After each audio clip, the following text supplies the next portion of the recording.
I want to share Saylor's story because I think that there's a lot of kind of like stillbirth is a very kind of taboo subject. They don't really talk about it a lot at the doctor appointments or anything for that matter. It's, you know, it's a scary subject and it's terrifying. I was terrified of it before I even dealt with it, but you know, I believe that those scary subjects need to be talked about. So I'm starting this channel just to kind of share my experience of what I went through with stillbirth, my pregnancy, being a mom after stillbirth to my 2 kids, and Joey and I still do eventually want more children, so maybe dealing with pregnancy after a loss and sharing my story on that and all that will entail. And I also want to say that I personally don't really believe in trigger warnings dealing with any loss of a baby, because to me that Saylor is just as important to be shared as my other 2 children are, who are living. If I share pictures, they're not graphic at all. I don't have any graphic pictures of her.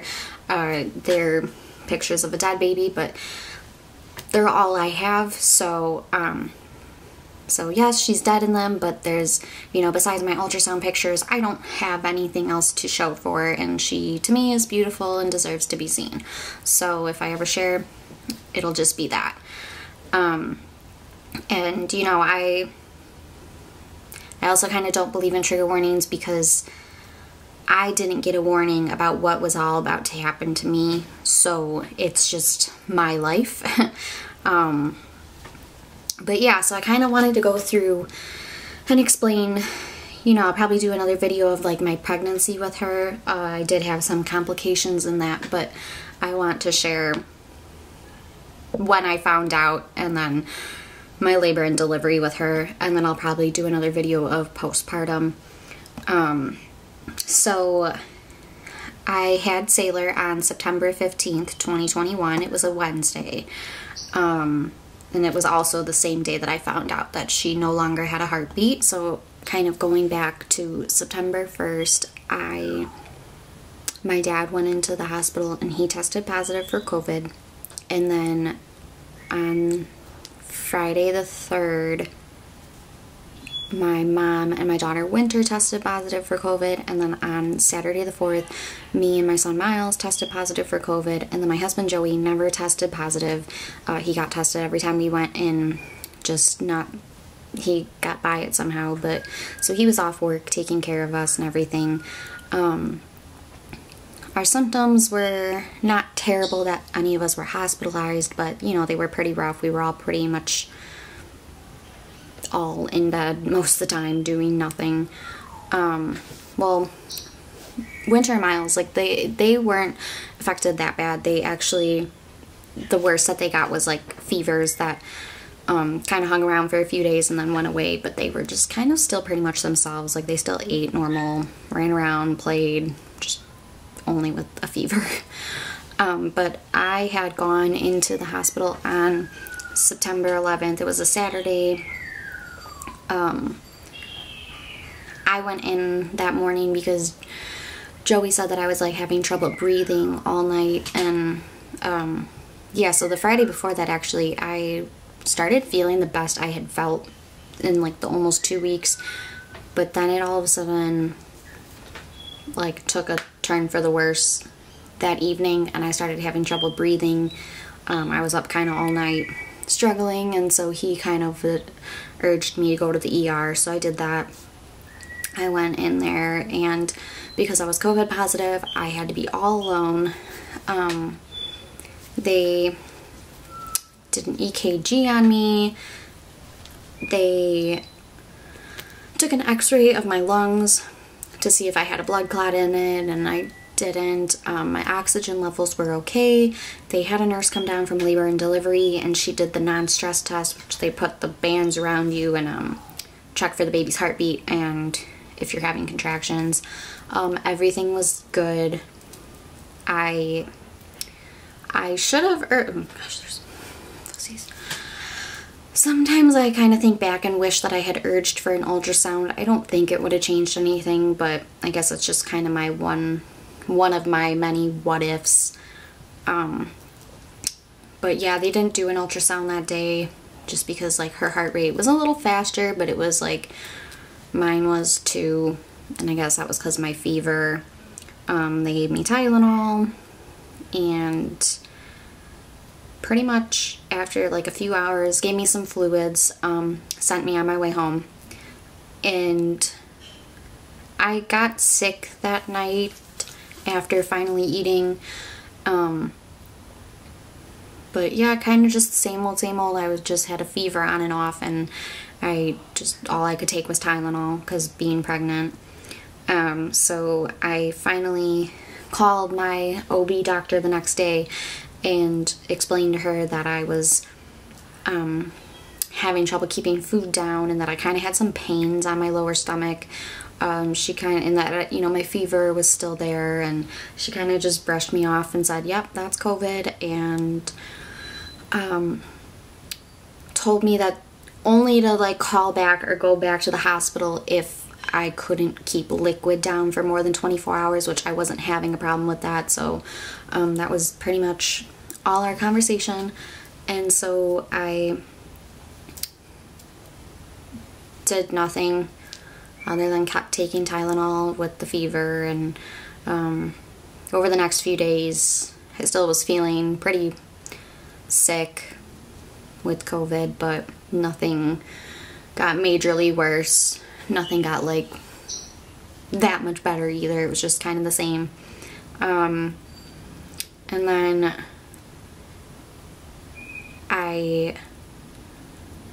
Wednesday morning, so the 15th, I kind of like realized that I hadn't felt Saylor move that much the night before. I never actually like counted how many kicks. I kind of just always like knew she moved like close to bedtime, and that's just kind of what I kept my eye out for, and kind of started realizing the next morning like, oh wait, I haven't really felt her move. But I kind of was just trying to like get my daughter out the door to go to school because she was going back, and get her on the bus. And then I finally called their office and explained to them. So then, you know, they do the typical like drink apple juice and then lay on your left side and see if she moves, and we'll call you back in a few minutes. And so I did that, and she didn't move. So they told me that I needed to go to the hospital, go check into ER right away. So at this point, I really didn't have that in mind. Like, I thought she was just like giving a good scare and like kind of being lazy or something, because my son Miles did the same thing to me, but eventually he moved and was fine, and like it was no big deal. So I guess I was like taking it as that.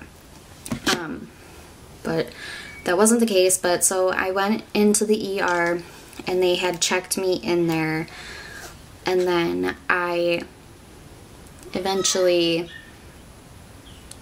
they sent me straight upstairs to labor and delivery. So eventually, after waiting for a little bit, they sent me up there because I was COVID positive. Once again, nobody could come in with me. So Joey was at work. My mom drove me, and she was waiting in the car outside in the parking lot, and she just wanted to make sure that like everything was okay before either like waiting for me to come back or go home and wait it out or whatever.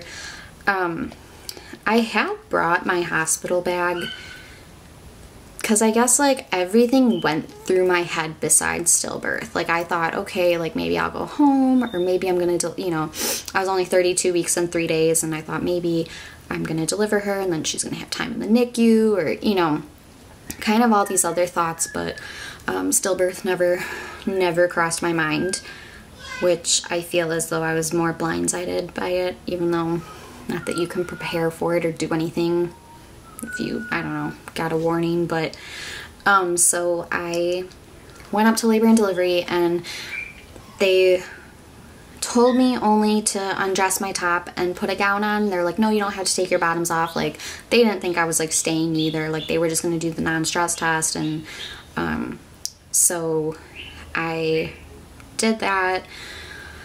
And then the one nurse came in and she was trying to find her heartbeat, and she was kind of having a difficult time. There was a moment too where she was like, oh, I think I just heard it, like her heartbeat, like I heard it very faintly. And she probably tried for like a good 5 minutes, which maybe doesn't seem like a long time, but just trying to find a heartbeat of, you know, a 32-week baby taking up most of your stomach there. It was a long 5 minutes, I'd say. And eventually she left, went to get somebody else. Still no clue, didn't faze me. I was like, okay, like she heard it, but maybe she's just in a difficult position or something. And went and got, my OB doctor came in, and then, because I think she was on call and already there that day, and then a nurse came in too, which was actually the nurse that I saw when I was in the ER who did that non-stress test. And actually she was in the room when I had my son Miles, so I definitely like remembered her from that. And she was definitely the nurse who stood out to me the most and was kind of the light in the dark moment of my life during my hospital stay. She was incredible. She was very caring, and yeah, so my doctor came in and she had like kind of like a smaller ultrasound machine, I guess like a more portable one. And so she started to do an ultrasound, and I couldn't see the screen, like it was like facing away from me. And they kept kind of like asking like, oh, you're all alone? And I'm like, yeah, like I don't have anyone here, like my mom's in the parking lot. And so she kind of did the ultrasound for a few minutes, and then I noticed like the nurse started like gathering things like out of like a closet in the room, and then the doctor finally, like she kind of like put her hand on my knee and told me there's no heartbeat. So I instantly started crying, of course. I was in total shock. I wasn't expecting that. It was really hard to believe. You kind of think like, oh, they have it wrong. Like, no, like there's no way, like. And so I, you know, cried for a few minutes, and then eventually I picked up the phone and called Joey, who was at work. So that was kind of rough. Luckily his boss instantly drove him to the hospital so that he wasn't behind the wheel, obviously in such a awful moment. And then I called my mom right after that because she was down in the parking lot, so she came up. And so, I mean, you know the obvious answer of like what's next, but I guess I was kind of just confused and like dumbfounded that like, wow, this is happening, I have to now deliver, but there's no baby to bring home. They gave me the option that I could go home for a day and then like come back the next morning to start labor, which maybe that's what some people choose to do, and that's okay, but for me it was like, I'm already there. I'm not gonna go home and sit with this news and do absolutely nothing about it. So I decided that we would start labor, and they had checked me and I was already kind of a few centimeters dilated, so I think, and having some contractions, so I think my body was already kind of taking it upon itself that like it knew that it had to start that. And so eventually I started the Pitocin, which is what induces labor.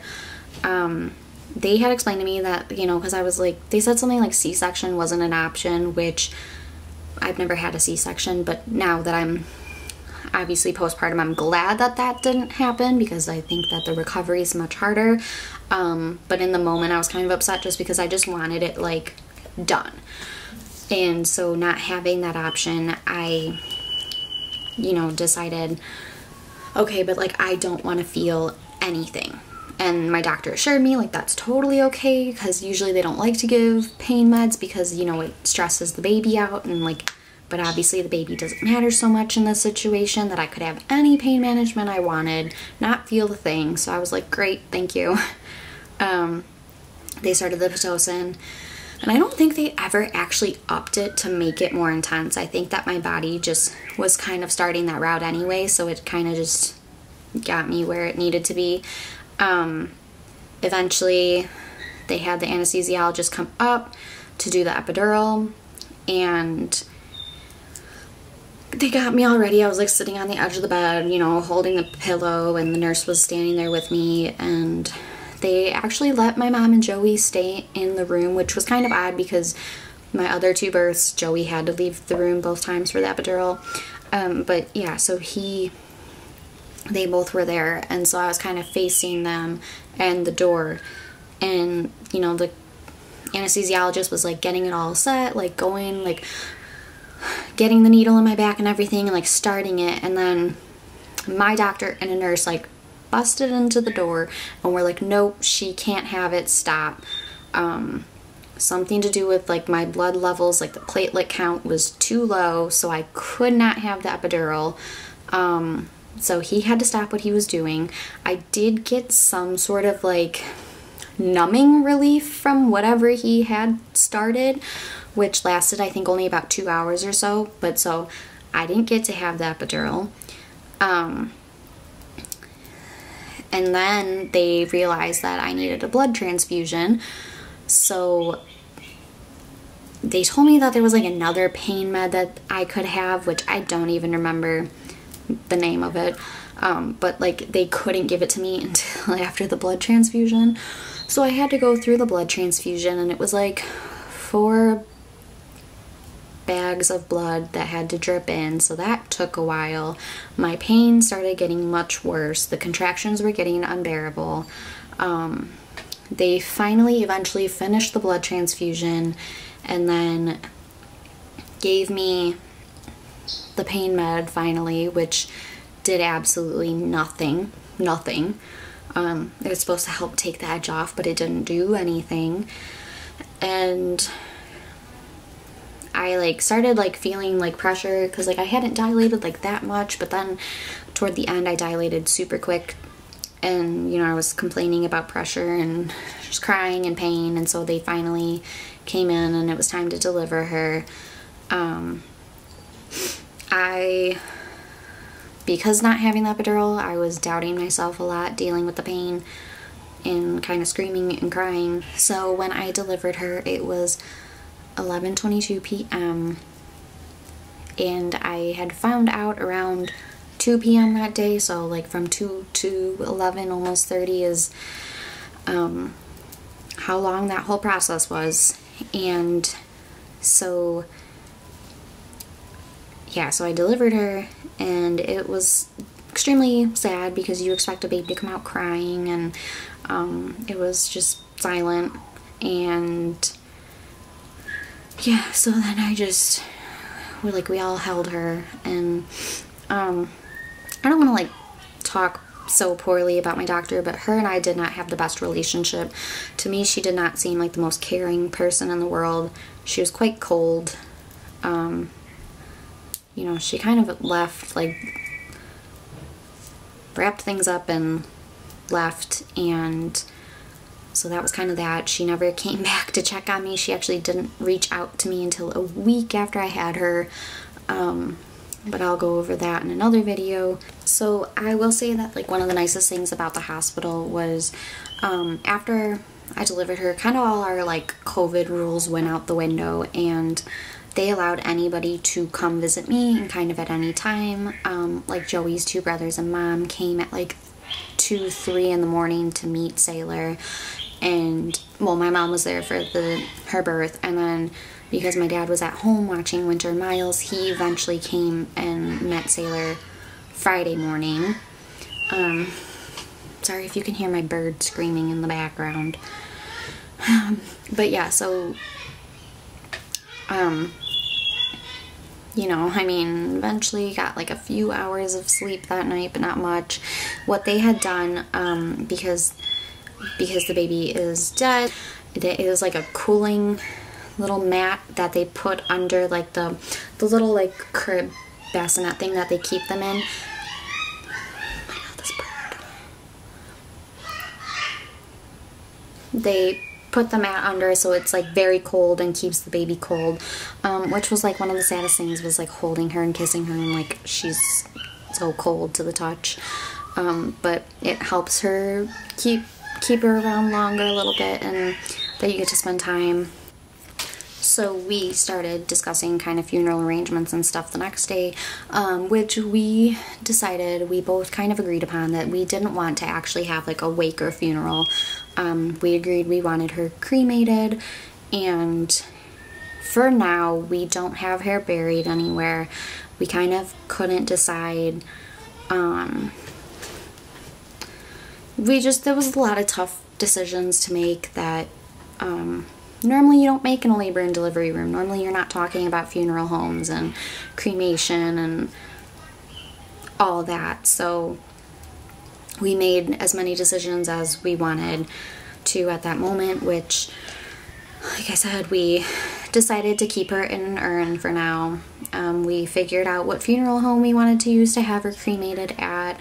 Luckily, Joey's mom kind of made all those arrangements for us, so we didn't have to make those phone calls. Yeah, so then kind of figured that out the next day. We kind of just spent all day holding her. It was definitely harder for Joey to hold her. It wasn't that he didn't want to, it was just that it was so very sad. But I kind of kept urging him because we only had so much time with her that you're never going to be able to hold her again. You're never going to get that back. So that's what,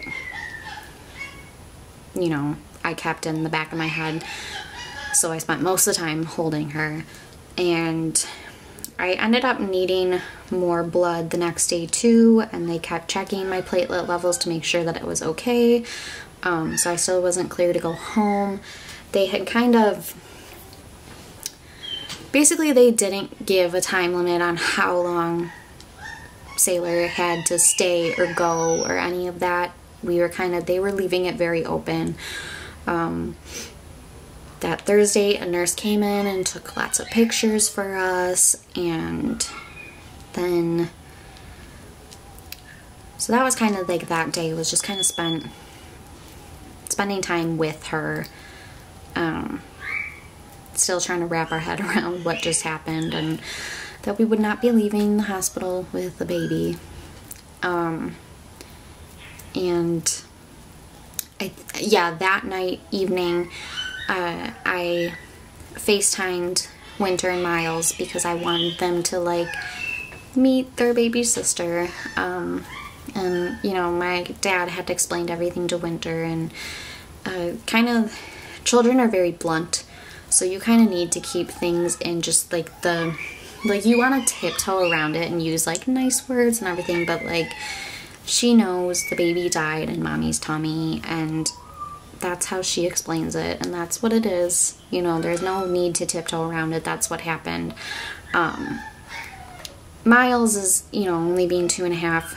He probably doesn't really understand a lot of it. I did kind of sleep a lot, I think, just because I was so mentally and physically exhausted. And then Friday, spent more time holding her, kind of figured it was the day that I was going to be going home. My blood levels got all figured out, so we were getting ready to leave, and they had kind of arranged with, because we had decided that we wanted her to get an autopsy so we could hopefully maybe have answers. So she was going to have to go to the hospital in the city to have her autopsy done, so they came to pick her up and take her. So they had to call for that to be arranged and whatnot. And so they, my dad came that morning to meet her finally and was able to step away from the kids at home to come. And we, I think he had left, and then it was my mom and Joey's mom still with us till the end. And they, once I was kind of cleared, they had called to make the arrangements for her to finally come get picked up. So another thing that I definitely applaud the hospital for was they could not have timed it any more perfectly for both of us leaving. It wasn't like she left early and I'm sitting in the hospital bed, or that I left but she's still there, so now I feel weird like I'm going home but she's still there. It was, they had put her in, it wasn't like a coffin, but I guess it kind of looked like one. It was kind of like a purple box that they put her in and kind of wrapped her in. And so they put her in that and then got us all ready, and I held her in the box out the door, and then there was, I guess maybe somebody who just like works for the hospital, I don't know, or no, it was like a security guard for the hospital, and then the person who would be driving her took her so that I knew she was like safe. And then so she went that way, they wheeled me that way, and I went. It sucked leaving because as I'm leaving with just a teddy bear, there's women around me leaving with their babies. Oh, I do also want to add that they had kept me in the labor and delivery room the entire time, which I'm not sure why. I never asked. I guess I kind of just assumed so that way I wasn't in a postpartum room listening to babies cry, but instead I got to listen to women in labor and give birth to probably, I would hope, healthy babies, but definitely living babies who were crying. So that kind of sucked, but I suppose it was better to be in labor delivery than listen to all the babies crying in postpartum. But they had kept me there the entire time, which I guess was comfortable, just being, not having to shuffle and move around and all that. Yeah, so we had gone home that day. That's kind of majority of the story, and yeah, it all kind of happened really fast, and you know, it's just something that people don't really talk about that I think needs to and deserves to be talked about more. And I have no problem talking about Saylor, just as if she was one of my living children. She deserves to be talked about, and you know, it doesn't, I think death makes people uncomfortable, let alone like a death of a baby, so that makes relationships different. It makes relationships harder. You know, Joey and I aren't new to grief. His dad passed away when he was 12, and my brother passed away when I was 14. He was 26. So we're not new to grief, but grieving your child is definitely a much different story. But thank you so much for listening to my story, and I hope to share lots more and be as open about this as possible because it deserves to be. So thanks for watching Chaos with the Cioleks.